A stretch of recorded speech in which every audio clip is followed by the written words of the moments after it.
ನನ್ನ ಹೆಸರು ಕಾರ್ತಿಕ್ ಅಂತೇಳಿ. ನಾನು ಮೂರು ಒಳನಸ್ಪುರ ಪಕ್ಕ ಕಡ್ವಿಂಕೋಟೆ. ನಾನು ಪ್ರಜ್ವಲ್ ರೇವಣ್ಣ ಫ್ಯಾಮಿಲಿಗೆ ಮತ್ತು ಪ್ರಜ್ವಲ್ ರೇವಣ್ಣವ್ರಿಗೆ 15 ವರ್ಷದಿಂದ ಡ್ರೈವರಾಗಿ ಕೆಲಸ ಮಾಡ್ತಾಯಿರ್ತೀನಿ. ಈಗ 1 ವರ್ಷದಿಂದ ನಾನು ಅಲ್ಲಿ ಕೆಲಸ ಬಿಟ್ಟಿರ್ತೀನಿ. ಏನು ಬಿಟ್ಟ ಕಾರಣ ಏನಂತಾರೆ, ಇದೇ ಮಾಧ್ಯಮದಲ್ಲೆಲ್ಲ ಬೆತ್ತರಿಸಾಗಿದೆ. ನನ್ನ ಮೇಲೆ ಆಗಿರ್ತಕ್ಕಂಥ ಜಮೀನನ್ನ ಬರ್ಸ್ಕೊಂಡವರು ನನ್ನ ಹೆಂಡತಿಗೆಲ್ಲ ಹೊಡೆದು ಹಿಂಸೆ ಕೊಟ್ಟು ನನಗೂ ಮಾನಸಿಕವಾಗಿ ಹಲ್ಲೆ ಮಾಡಿ ನಮ್ಮ ಜಮೀನನ್ನ ಬರ್ಸ್ಕೊಂಡಿರ್ತಾರೆ. ಹಂಗಾಗಿ ನಾನು ಅವ್ರ ಮನೆಯಿಂದ ಹೊರಗಡೆ ಬರ್ತೀನಿ.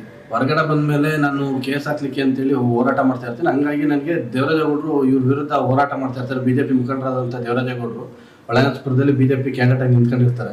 ಹಂಗಾಗಿ ಇವ್ರ ಫ್ಯಾಮಿಲಿ ವಿರುದ್ಧ ಹೋರಾಟ ಮಾಡ್ತಾ ಇರ್ತಾರೆ. ನನಗೆ ಬೇರೆ ಯಾರಿಂದಲೂ ನ್ಯಾಯ ಸಿಗಲ್ಲ ಅಂತ ತಿಳ್ಕೊಂಡು ನಾನು ಇವ್ರ ಹತ್ರ ಹೋಗ್ಬಿಟ್ಟು ನನ್ನ ಕಷ್ಟ ಎಲ್ಲ ಹೇಳ್ಕೊಂತೀನಿ. ಅದಕ್ಕೆ ಅವರಿದ್ದವರು, ನಿನಗೆ ಏನಾಗಿದೆ ನೋವು, ನೀನೇನು ಕಳ್ಕೊಂಡಿದೆ, ಪ್ರತಿಯೊಂದು ನಾನು ನಿನಗೆ ನ್ಯಾಯ ತೋರಿಸೋಂಥ ಕೆಲಸ ಮಾಡ್ಕೊಡ್ತೀನಿ ಅಂತೇಳಿ ನನಗೆ ಹೇಳಿರ್ತಾರೆ. ಅದು ನಂಬಿ ಅವ್ರ ಹತ್ರ ಹೋಗಿ ನಾನೆಲ್ಲ ಹೇಳ್ಕೊತೀನಿ. ಅದಾದಮೇಲೆ ಅವ್ರೇನು ಮಾಡ್ತಾರೆ, ನನಗೆ ಅವ್ರು ಯಾವುದೇ ಕೇಸ್ ತಗೊಳ್ಳಲ್ಲ, ನಾನು ಬೇರೆ ಲಾಯರ್ ಬಿಟ್ಬಿಟ್ಟು ನಾನು ಕೇಸ್ ಹಾಕ್ತೀನಿ. ಆ ಕೇಸ್ ನಡೀತಿರ್ತದೆ. ಮತ್ತು ಇವ್ರು ಏನು ಮಾಡ್ತಾರೆ ಅಂದರೆ ಮತ್ತೆ ನಾನು ಕರೆಸ್ಕೊಂಡು, ನಿನಗೆ ಕೋರ್ಟಲ್ಲಿ ಹೋರಾಟ ಮಾಡಿದ್ರೆ ನಿನಗೇನು ನ್ಯಾಯ ಸಿಗಲ್ಲ, ಜನಗಳಿಗೆ ತಿಳಿಸ್ಬೇಕು ಅಂತ ಹೇಳ್ಬಿಟ್ಟು ಕರ್ಕೊಂಡ್ಬಂದು ಮೀಡಿಯಾದಲ್ಲಿ ನಾನು ಎಲ್ಲ ರೀತಿ ಸ್ಟೇಟ್ಮೆಂಟು ಎಲ್ಲ ಮೀಡಿಯಾದಲ್ಲೂ ಕೊಡಿಸ್ತಾರೆ. ಮತ್ತು ನನ್ನ ಜೊತೆ ನಿಂತ್ಕೊಂಡು ಅದೇ BJP ದೇವರಾಜೇಗೌಡರು ನನ್ನ ಜೊತೆ ನಿಂತ್ಕೊಂಡು ಅವರು ಸ್ಟೇಟ್ಮೆಂಟ್ ಸಹಿತ ಕೊಡ್ತಾರೆ. ಅದಾದಮೇಲೆ ಇದೆಲ್ಲ ಬೆಳವಣಿಗೆ ಆದಮೇಲೆ ಪ್ರಜ್ವಲ್ ರೇವಣ್ಣ ಅವ್ರಿಗೆ ನನ್ನ ಮೇಲೆ ಒಂದು ಸ್ಟೇ ಆರ್ಡರ್ ತರ್ತಾರೆ. ಇವರು ಯಾವುದೇ ರೀತಿ ಒಂದು ಫೋಟೋ ಆಗಲಿ ವಿಡಿಯೋ ಆಗಲಿ ರಿಲೀಸ್ ಮಾಡಬಾರ್ದು, ಅಶ್ಲೀಲವಾಗಿರೋದು ಅಂತ ಹೇಳ್ಬಿಟ್ಟು ಪ್ರಜ್ವಲ್ ರೇವಣ್ಣ ನನ್ನ ವಿರುದ್ಧ ಸ್ಟೇ ತರ್ತಾರೆ. ತಂದಾದ್ಮೇಲೆ ನಾನೇನು ಮಾಡ್ತೀನಿ, ದೇವರಾಜೇಗೌಡರು ನನಗೆ ಲಾಯರ್ ಆಗಿ ಪರಿಚಯ ಇರೋದ್ರಿಂದ ನಾನು ಅವ್ರ ಹತ್ರ ಹೋಗ್ಬಿಟ್ಟು ಸ್ಟೇ ಕಾಪಿನ ಅವ್ರಿಗೆ ಕೊಡ್ತೀನಿ. ನಾನು ನೋಡಿ ಅಣ್ಣ, ಈ ಥರ ನನಗೆ ಸ್ಟೇ ತಂದಿದ್ದಾರೆ, ಏನಕ್ಕೆ ಅಂತ ಕರೆಕ್ಟಾಗಿ ಗೊತ್ತಿಲ್ಲ, ನನಗೆ ಏನಕ್ಕೆ ತಂದಿದ್ದಾರೆ ಅಂತೇಳಿ. ಅದಕ್ಕೆ ಅವರಿದ್ದರು, ನಿನ್ನ ಹತ್ರ ಯಾವುದೋ ಫೋಟೋ ವಿಡಿಯೋ ಇದೆಯಂತೆ, ಅದಕ್ಕೋಸ್ಕರ ಅವರು ಸ್ಟೇ ತಂದಿದ್ದಾರೆ ಅಂತ ಹೇಳ್ತಾರೆ. ನಾನು ಅದಕ್ಕೆ ನನ್ನ ಹತ್ರ ಇದೆ ಅಂತ ಅವ್ರಿಗೆ ಯಾರು ಹೇಳ್ದವರು ಅಂತೀನಿ. ಅದಕ್ಕೆ ಅವ್ರಿಗೆ ನನಗೆ ಗೊತ್ತಿಲ್ಲಪ್ಪ, ನೀನು ಉಂಟು ಹೋಗ್ಬಿಟ್ಟು ಕೇಳ್ಕೊ ಅಂತ ಹೇಳ್ತಾರೆ. ಅದಕ್ಕೆ ನಾನಿದ್ದಾರೆ ಸರಿ ಅಂತೇಳಿ ಒಪ್ಕೊಂಡು ಇದಕ್ಕೆ ಏನು ಆನ್ಸರ್ ಕೊಡಬೇಕಲ್ಲ ಕೋರ್ಟಲ್ಲಿ ಯಾವ ರೀತಿ ಕೊಡೋದು ಅಂತಂದಿದ್ದಕ್ಕೆ, ನಿನ್ನ ಹತ್ರ ಇರೋ ಫೋಟೋಸು ವೀಡಿಯೋಸು ಎರಡೂ ನನ್ನ ಕೈಲಿ ಕೊಡು, ನಾನು ಅದಕ್ಕೆ ಜಡ್ಜ್ ಮುಂದೆ ಸಬ್ಮಿಟ್ ಮಾಡ್ತೀನಿ. ನಾನು ಯಾರಿಗೆ ಅದು ತೋರ್ಸೋದಾಗಲಿ ಇನ್ನೊಂದಲ್ಲಿ ಏನೂ ಮಾಡಲ್ಲ. ಜಡ್ಜ್ ಮುಂದೆ ಕೊಟ್ಟರೆ ನಿನಗೆ ಸ್ಟೇ ವೇಕೆಟ್ ಮಾಡೋದಕ್ಕೆ ನಿನಗೇನು ಕಾನೂನು ರೀತಿ ತುಡುಕಾಗ್ದಾರೆ ನಾನು ನೋಡ್ಕೊಳ್ತೀನಿ ಅಂತೇಳಿ ಇದೇ BJP ಅಭ್ಯರ್ಥಿ ದೇವರಾಜೇಗೌಡ ಅವರು ಹೇಳಿರ್ತಾರೆ ನನಗೆ. ಅವ್ರು ನಂಬಿ ನಾನೇನು ಮಾಡ್ತೀನಿ, ನನ್ನ ಹತ್ರ ಇದ್ದಂಥ ಒಂದು ಕಾಪಿನ ಅವ್ರಿಗೆ ಕೊಡ್ತೀನಿ.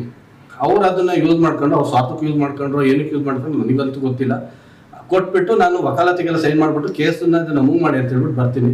ಅವ್ರೇನು ಮಾಡ್ತಾರೆ, ಕೇಸ್ನೇ ಮೂವ್ ಮಾಡಿರೋದಿಲ್ಲ, ಹಂಗೆ ಇರುತ್ತೆ. ಇನ್ನೊಂದು ತಿಂಗಳಾದ್ಮೇಲೆ ನಾನು ಮತ್ತೆ ಹೋಗಿ ಕೇಳ್ತೀನಿ, ಏನಾಯ್ತಣ್ಣ ಇದು ಕೇಸು ಅಂತ ಹೇಳ್ಬಿಟ್ಟು ಕೇಳ್ತೀನಿ. ಅದಕ್ಕೆ ಅವರಿದ್ದರು, ಇಲ್ಲ ಇದು ಸದ್ಯಕ್ಕೆ ಹೀಗೆ ಮಾಡೋಕ್ಕಾಗಲ್ಲ, ಮುಂದೆ ನೆಕ್ಸ್ಟ್ ಸ್ಟೆಪ್ ನೋಡೋಣ, ಇರು ಒಂದು ಸ್ವಲ್ಪ ದಿವಸ ವೆಯ್ಟ್ ಮಾಡೋಣ ಅಂತ ಹೇಳ್ಬಿಟ್ಟು ಹೇಳ್ತಾರೆ. ಅಂತ ಹೇಳಿದ್ಮೇಲೆ ನಾನು ಹಂಗೆ ಸರಿ ಅಂತ ಸುಮ್ಮನೆ ಹಾಕ್ತೀನಿ. ನಾನು ಮತ್ತೇನು ಇದು ಮಾಡೋಕ್ಕೆ ಹೋಗಲ್ಲ ಅವ್ರ ಹತ್ರ. ಮತ್ತೆ ನಾನು ಅವ್ರ ಹತ್ರ ಏನು ಕಾಪಿ ಕೊಟ್ಟಿರ್ತೀನಿ ಅದು ಆ ಕಾಪಿ ಅವರೇ ಇಟ್ಕೊಂತಾರೆ. ಮತ್ತೆ ಕೇಳ್ತೀನಿ ನಾನು, ಇಲ್ಲ ಇದು ಕೋರ್ಟಿಗೆ ಸಬ್ಮಿಟ್ ಮಾಡಬೇಕು, ನನ್ನ ಹತ್ರ ಇರಲಿ ಬಿಡು ಅಂತ ಹೇಳ್ತಾರೆ. ನಾನು ಮತ್ತೆ ಕೇಳಕ್ಕೆ ಹೋಗಲ್ಲ. ಈಗ ಮೊನ್ನೆ ಅವರೇ ಮತ್ತೆ ಪ್ರೆಸ್ ಮೀಟ್ ಮಾಡಿಬಿಟ್ಟು ಈಗ ಒಂದು 6 ತಿಂಗಳು ಮತ್ತೆ ಅವರೇ ಪ್ರೆಸ್ ಮೀಟ್ ಮಾಡ್ತಾರೆ. ಇವ್ರದ್ದು ರೇವಣ್ಣ ಫ್ಯಾಮಿಲಿದು ಡಿಸ್ಟ್ರಿಬ್ಯೂಟ್ ಏನೋ ಜಗಳ ಆಗುತ್ತೆ. ಅವಾಗ ಹೇಳ್ತಾರೆ ಇವರೇನೆ, ನಾನು NR ಸರ್ಕಲ್ LED TV ಹಾಕಿ ಎಕ್ಸ್ಪ್ಲೋರ್ ಮಾಡ್ತೀನಿ, ನಿಮ್ದೆಲ್ಲರದು ಜಾತಕನ ರಾತ್ರಿಯಲ್ಲೆಲ್ಲ ತೆಗಿತೀನಿ ಅಂತ ಹೇಳ್ತಾರೆ. ಅವಾಗ ನಾನು ಕೇಳ್ತೀನಿ ಅವ್ರನ್ನ, ಮತ್ತೆ ಯಾಕಣ್ಣ ಈ ಥರ ಮಾಡಿದ್ವಿ ಅಂತೇಳಿ. ಅದಕ್ಕೆ ಅವ್ರಿಗೆ ನಿನಗಿದ್ರು ಸಂಬಂಧ ಇಲ್ಲ, ಸುಮ್ಮನೆ ಇರು ಅಂತ ಹೇಳ್ಬಿಟ್ಟು ಇದೇ BJP ಮುಖಂಡರಾದಂಥ ದೇವರಾಜೇಗೌಡರು ಹೇಳ್ತಾರೆ. ಇವ್ರು ಹೇಳಾದ್ಮೇಲೆ ನಾನು ಸುಮ್ಮನೆ ಆಗ್ತೀನಿ. ಅದಾದಮೇಲೆ ಪ್ರಜ್ವಲ್ ರೇವಣ್ಣ ಅವ್ರಿಗೆ ಟಿಕೆಟ್ ಕೊಡಬಾರ್ದು ಅಂತ ಹೇಳ್ಬಿಟ್ಟು ಇವರೇ ಅವರ BJP ಮುಖಂಡರು ಹೈಕಮಾಂಡ್ಗೆ ಇವರೇ ಲೆಟ್ರ್ ಬರೆದಿರ್ತಾರೆ. ಬರೆದ ಕಾಪಿನೂ ನನಗೆ ಕಳಿಸ್ತಾರೆ, ಯಾರು ಬರೆದಿದ್ದೀನಿ ಅಂತ ಹೇಳ್ಬಿಟ್ಟು, ನೋಡಿ ಇಂಥವ್ರಿಗೆಲ್ಲ ಬರೆದಾಕಿದ್ದೀನಿ, ನೋಡು ನೀ ಕೋರ್ಟಲ್ಲಿ ನ್ಯಾಯ ಸಿಗಲಿಲ್ಲ ಅಂತ ಈ ಥರ ಎಲ್ಲರೂ ನ್ಯಾಯ ಸಿಗುತ್ತೆ ಅಂತ ಹೇಳ್ಬಿಟ್ಟು ಹೇಳ್ತಾರೆ. ಅದಕ್ಕೆ ಪೋಸ್ಟಲ್ಲಿ ಹಾಕಿರೋದೆಲ್ಲ ತೋರಿಸ್ತಾರೆ ನನಗೆ. ಸರಿ ಅಂದ್ಬಿಟ್ಟು ನಾನು ಹೆಂಗಾದ್ರೂ ಸರಿ ನಂಗೆ ನ್ಯಾಯ ಸಿಕ್ಕಿದ್ರೆ ಸಾಕು ಅಂದ್ಬಿಟ್ಟು ನಾನು ಸುಮ್ಮನೆ ಆಗ್ತೀನಿ. ಈಗ ಮೊನ್ನೆ ಅವರೇ ಮತ್ತೆ ಪ್ರೆಸ್ ಮೀಟ್ ಮಾಡಿಬಿಟ್ಟು, ನೀವು ಪೆನ್ ಡ್ರೈವು ಹಗರಣ ಆದಮೇಲೆ ನಾನು ಅವ್ರನ್ನ ಹತ್ರ ಕಾಂಟ್ಯಾಕ್ಟ್ ಮಾಡ್ತೀನಿ, ಬಟ್ ಅವ್ರನ್ನ ಕಾಂಟ್ಯಾಕ್ಟ್ ಸಿಗಲ್ಲ. ಮತ್ತು ಅವರ ಈ ಪೆನ್ ಡ್ರೈವ್ನ ಕಾರ್ತಿಕ್ ಬಂದ್ಬಿಟ್ಟು ನನಗೆ ಕೊಟ್ಟ, ಮತ್ತು ನಾನು ಬರೋಕ್ಕಿಂತ ಮುಂಚೆನೇ ಕಾಂಗ್ರೆಸ್ ಮುಖಂಡರಿಗೆಲ್ಲ ಕೊಟ್ಟಿದ್ದೀನಿ ಅಂತ ಹೇಳ್ಬಿಟ್ಟು ಸುಳ್ಳು ಅಪಾದನೆಲ್ಲ ಮಾಡ್ತಾವ್ರೆ. ಬಟ್ ಏನಂತಾರೆ, ನಾನು BJP ಮುಖಂಡರಾದಂಥ ನಮ್ಮ ಒಳನಸ್ಪುರ ಕ್ಯಾಂಡಿಡೇಟ್ ಆಗಿದ್ದೀನಿ, ಪರಾಜಿತ ಅಭ್ಯರ್ಥಿ ಆದ ದೇವರಾಜೇಗೌಡರು ಬಿಟ್ಟರೆ ನಾನು ಇನ್ನು ಯಾವುದೇ ಕಾಂಗ್ರೆಸ್ ಮುಖಂಡರಿಗಾಗಲಿ ಇನ್ನೊಬ್ರಿಗಾಗಲಿ ಯಾರು ಕೊಡಲಿಲ್ಲ. ಕಾಂಗ್ರೆಸ್ ಅವ್ರಿಗೆ ಏನು ಕೊಡಲಿಕ್ಕೆ ಕಾಂಗ್ರೆಸ್ ಅವ್ರ ಜೊತೆ ಚೆನ್ನಾಗಿ ಅವ್ರ ಜೊತೆ ಒಡನಾಟ ಇಟ್ಕೊಂಡು ನಾನು ಹಾಕಿದ ಕೇಸ್ನೇ ಅದು B ರಿಪೋರ್ಟ್ ಹಾಕ್ಬಿಟ್ಟು ಇದರಲ್ಲಿ ಏನು ಸಾಕ್ಷಿ ಇಲ್ಲ ಅಂತ ಹೇಳ್ಬಿಟ್ಟು ಕೊಡ್ತಾರೆ. ನಾನು ಅಷ್ಟು ಸಾಕ್ಷಿ ಎಲ್ಲ ಕೊಟ್ಟರು ಅಂಥದ್ರಲ್ಲಿ ಕಾಂಗ್ರೆಸ್ ಅವ್ರ ಕೈ ನಂಬಿ ನಾನು ಹೆಂಗೆ ಹೋಗಲಿ ಅಂತ ಹೇಳ್ಬಿಟ್ಟು ಇವ್ರ ಹತ್ರಕ್ಕೆ ಹೋಗಿದ್ದೆ. ಬಟ್ ಇವರು ಇದೇ ಥರ ಮೋಸ ಮಾಡಿದ್ರು ನನಗೆ. ಈಗ ಮೊನ್ನೆ ನಡೀತಾರ ವಿದ್ಯಮಾನ ಏನಂತಾನೆ, ಇವ್ರು ಬಂದ್ಬಿಟ್ಟು ಪೆಂಡ್ರವ್ ಇವರೇ ಹಂಚಿದ್ರು, ಇನ್ನೊಬ್ರು ಕೊಟ್ಟು ಹಂಚ್ಕೊಂಡ್ರು, BJP ಹಂಚ್ಕೊಂಡವ್ರು ನನಗೆ ಗೊತ್ತಿಲ್ಲ. ಬಟ್ ಇವ್ರು ಒಬ್ರಿಗೆ ಬಿಟ್ಟರೆ ನೀನು ಯಾರು ಕಾಪಿ ಕೊಟ್ಟಿಲ್ಲ. ಈಗ ನೋಡ್ರಿ ಅವ್ರು ಬಚಾವಾಗೋಸ್ಕರ ನನ್ನ ಮೇಲೆ ಇಲ್ದಾರ ಅಪಾದ ಹೊರಿಸ್ತಾರೆ. ಕಾಂಗ್ರೆಸ್ಸರಿಗೆ ಕೊಟ್ಟಿದ್ದಾರೆ, ಇನ್ನೊಬ್ರಿಗೆ ಕೊಟ್ಟಿದ್ದಾರೆ. ನಾನು ಕಾಂಗ್ರೆಸ್ಸಿಗೆ ಕೊಡೋದಾಗಿರೋ ಸ್ವಾಮಿ, ನಾನು ಯಾಕೆ ನಿಮ್ಮ ಹತ್ರ ಬರ್ತಿದ್ದೇನೆ ಕೇಳೋದಕ್ಕೆ? ಅದಕ್ಕೋಸ್ಕರ ಇದಾಗಿರೋ ಅನ್ಯಾಯಗಳನ್ನೆಲ್ಲನೂ ನಾನು 15 ವರ್ಷ ಅವ್ರ ಮನೇಲಿದ್ದು ನೋಡಿದ್ದೀನಿ. ಅವ್ರು ಏನೇನು ಮಾಡಿದ್ದಾರೆ, ಯಾರು ಬಂದಿದ್ದಾರೆ, ಯಾರು ಹೋಗಿದ್ದಾರೆ, ಎಲ್ಲ ನನಗೂ ಅವ್ರು ಒಳ್ಳೇದು ಕೆಟ್ಟದ್ದು ಎಲ್ಲ ನಾನು ನೋಡಿದ್ದೀನಿ. ಅದಕ್ಕೆ ನನಗಾಗಿರೋ ಅನ್ಯಾಯ ಇನ್ಯಾರಿಗೂ ಆಗಬಾರ್ದು ಅಂತೇಳಿ ಅವತ್ತು ನಾನು ಪ್ರೆಸ್ ಮೀಟ್ ಮಾಡಿದ್ದೆ. ಅದಕ್ಕೋಸ್ಕರ ಈಗ ಮೊನ್ನೆ ನಮ್ಮ ಜೊತೆಲೆ ಕೆಲಸ ಮಾಡ್ತಿದ್ದಂಥ ಒಬ್ರು ಪ್ರೆಸ್ ಮೀಟ್ ಮಾಡಿದ್ದಾರೆ. ಅದಕ್ಕೋಸ್ಕರ ಅವ್ರಂಗೆ ಬೇರೆಯವರು ಬಂದು ಹೊರಗಡೆ ಬಂದು ಮಾಡಿ ಅಂತ ಕೇಳ್ತೀನಿ. ಈಗ ಇದಕ್ಕೋಸ್ಕರನೇ ನಾನು SIT ಮುಂದೆ ಇವತ್ತು ನಾನು ಹಾಜರಾಗಿ ನನ್ನ ಹತ್ರ ಇರೋ ಡಾಕ್ಯುಮೆಂಟ್ ಎಲ್ಲ ಸಬ್ಮಿಟ್ ಮಾಡಿ ನನಗೇನು ಗೊತ್ತಿದೆ ಅದೆಲ್ಲ SIT ಮುಂದೆ ಹೇಳ್ಕೊಂತೀನಿ.